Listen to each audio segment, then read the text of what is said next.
In this video, I want to talk a little bit about lines and regions in the plane. So we'll start with a couple facts.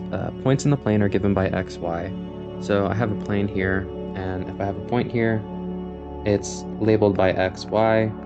So for example, if, let's say I'm going 3 units over to the right and 2 units up, this is the point 3, 2. This is the x coordinate, and this is the y coordinate. Okay. And between any 2 points, there is exactly 1 line in the plane. So I can draw another point here, and there's exactly 1 line that connects the 2 points here. I can draw it. I can't draw a different line between these 2 points. And another fact, there is exactly 1 line that passes through the point x naught, y naught with a slope m. So in general, if I have a point x naught, y naught, where these are numbers, there's only 1 line that has a particular slope. So if I draw a different line through this point, it has to have a different slope. And so let's kind of figure out what I mean here by slope. So suppose I have 2 points here in the xy plane.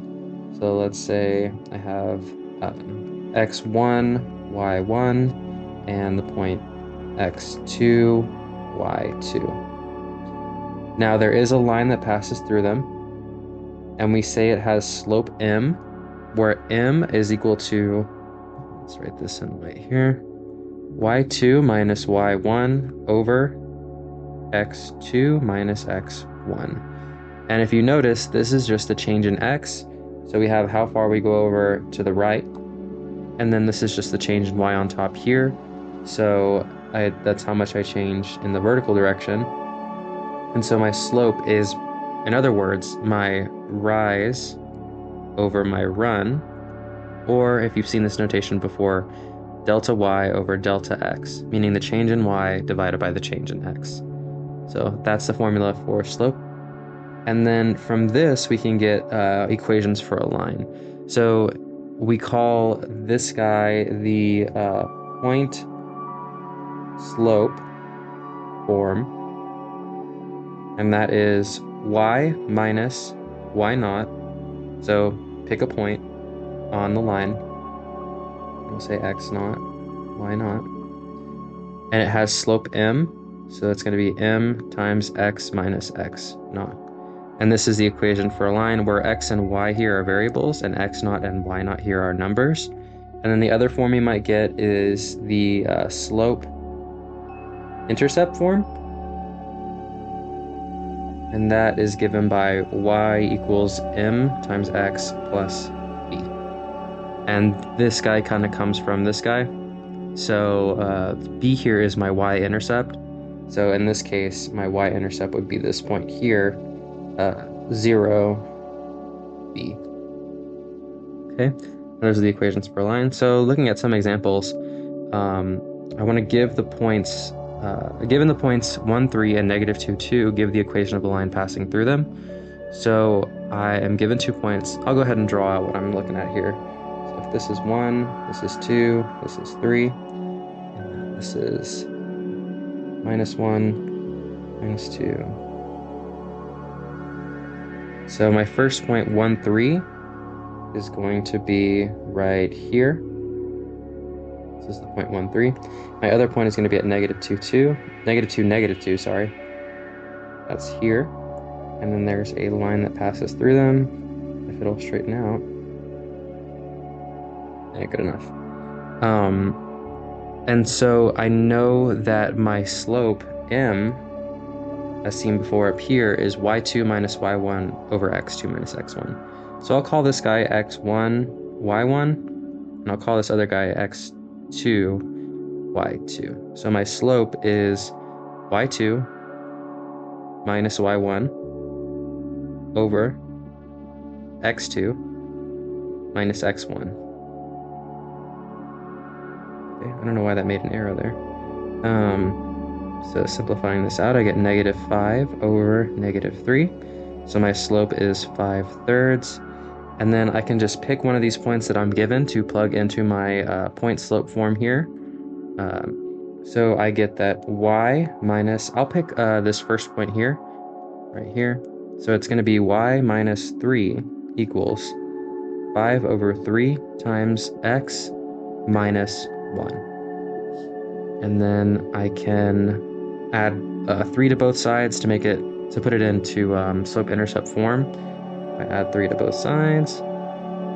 Y is equal to 5 over 3x minus 5 over 3 plus 3.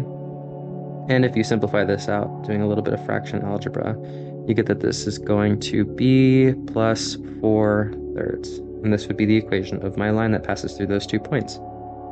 Now, moving on to talking about regions. So a region of the plane is a subset of the plane. And what I mean by that is if I have a plane here, so if this is my plane, a subset of that plane, let's see if this highlighter works. It does not. Okay. A subset of that plane might just be like, I don't know, this half of the plane. And that would be a subset of the plane. But we use this notation called set builder notation over here.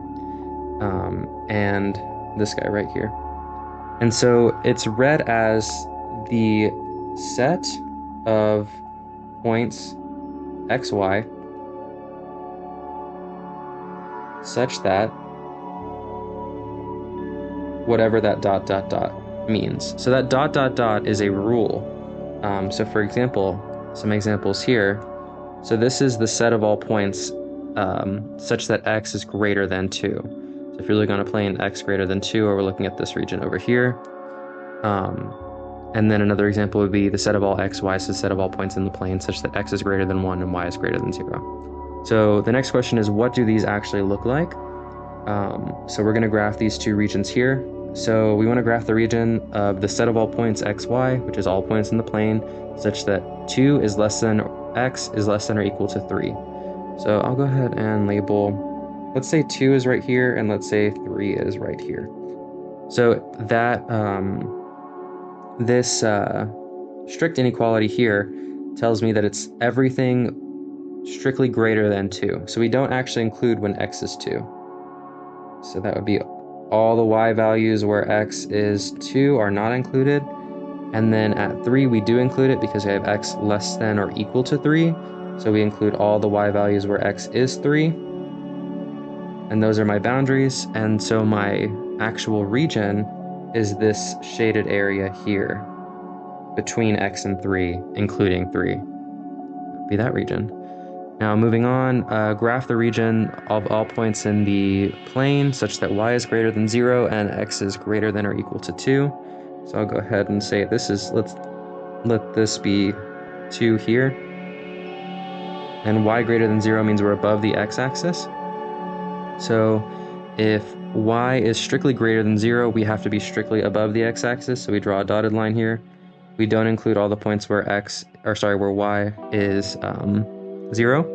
And then if x is greater than or equal to 2, we do include all the points where x is 2. So these are all the points, I should just mention, are all the points of the form 2y, where y ranges. And so we have to be above 0 and to the right of 2. So the region that we're talking about is here. And that wraps up what I want to say about regions and lines in the plane.